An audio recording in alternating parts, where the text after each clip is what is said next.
Ladies and gentlemen, thank you very much for that warm welcome. Can I begin my remarks by acknowledging the traditional owners of the land on which we meet and pay my deep personal respects to their elders past and present. To Matthew Guy, to Robin Scott, ministerial, parliamentary colleagues, the presiding officers, too numerous to list individually, but I'm sure they won't mind. It's not really a day for the politicians today, it's a day for some pretty remarkable people who have given us an opportunity to reflect with some considerable sorrow on a terrible injustice of the past, but they've also allowed us to be reminded, as if we really needed any, of the contribution that Chinese Victorians and Chinese Australians have made to our state and our nation over such a long period of time. Before I reflect a little more on that, can I of course acknowledge Zhao Jin, the Consul General of the People's Republic of China, June Anderson, Helen Kapelos I think is here as well.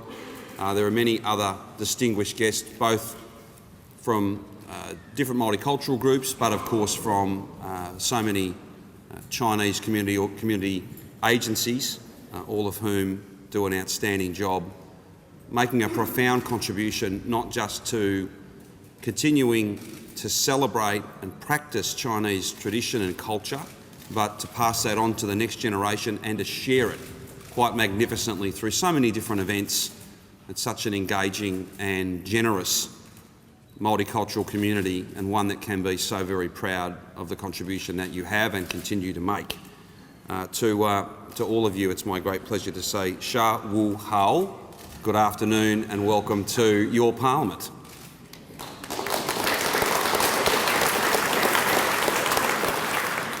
We've just heard the history of a very shameful act, and it's hard to conceive today when we are, I think, at the centre of welcome, we're at the centre of an inclusive Australian multiculturalism. I don't think any jurisdiction in our nation and perhaps in the world is more respectful and inclusive, more encouraging of migration, more encouraging of the fact and more certain of the fact that our multiculturalism and our diversity is our greatest strength. It sets us apart, it makes us safer, it makes us more prosperous, it makes us stronger, a more decent, a fairer Victoria because of our brilliant diversity. That's why it's so very difficult to turn your mind back to the 1850s and to think of a policy decision being taken with the express purpose of being anything but welcoming.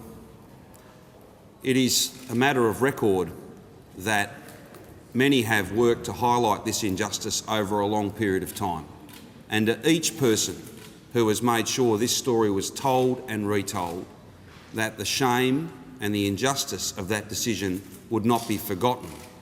I think all of us are very proud of you.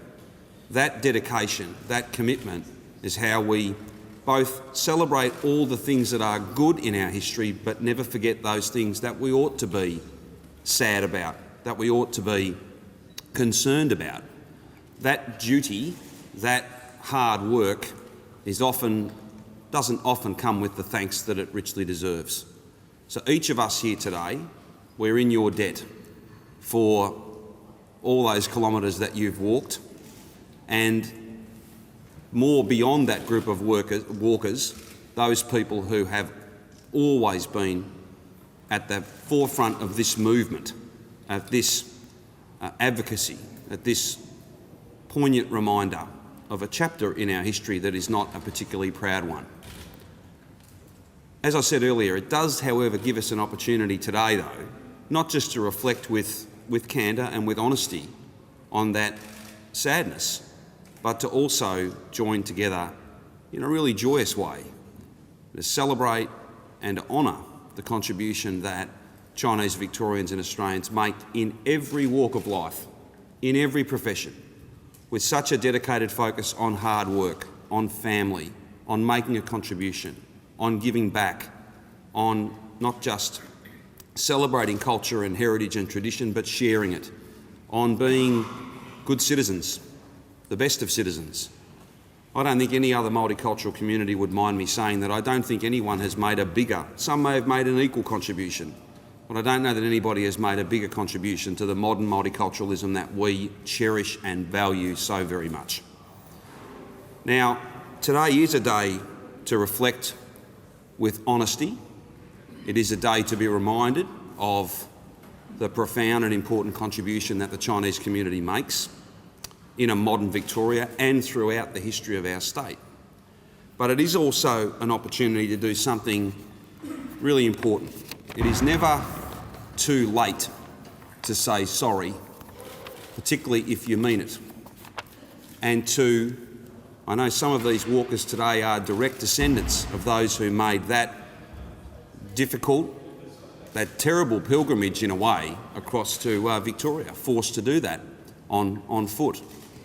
To those descendants, to every Chinese Victorian, to every person hurt by that terrible policy position, on behalf of the Victorian Government, on behalf of the Victorian Parliament, I express our deepest sorrow.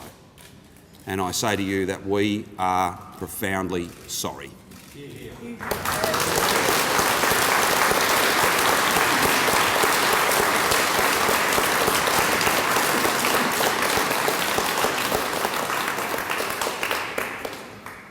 Dui Bu Chi.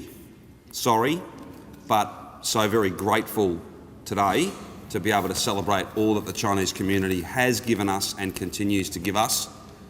To everybody here today, you can be proud of what you've achieved, and I think you can be certain that this Parliament and that our state, our broader community, will continue to value and respect the contribution that you continue to make. Thank you very much.